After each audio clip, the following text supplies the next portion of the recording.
জীবনে প্রতিটি ধাপই আমাদের কিছু না কিছু শেখানোর জন্যই আসে। কর্মজীবনের কষ্টগুলো এর ব্যতিক্রম নয়।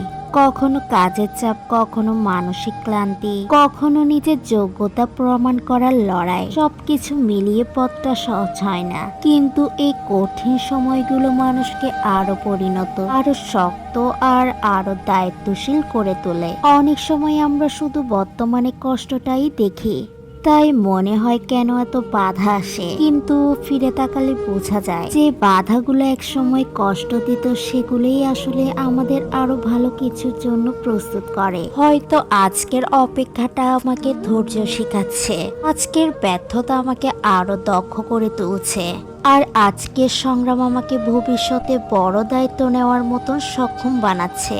তাই এখন আমি আর প্রতিটা দেরিকে হারিয়ে যাওয়ার সুযোগ মনে করি না, বরং ভাবি আল্লাহ হয়তো আমাকে সঠিক সময়ের জন্য প্রস্তুত করছেন। কারণ সময়ের আগে কিছুই আসে না, আর সময় পেরিয়ে গেলে কিছুই ধরা যায় না।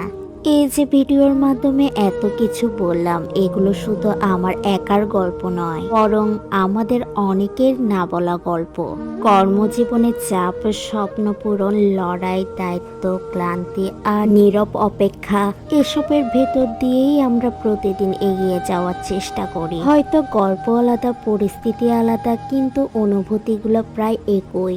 জীবনে এই লড়াইয়ে আমরা সবাই কোনো না কোনোভাবে নিজের জায়গা খুঁজে পাওয়ার চেষ্টা করি। তাই এই কথা শুধু একজনের না, বরং আমাদের সবার মনের কথা।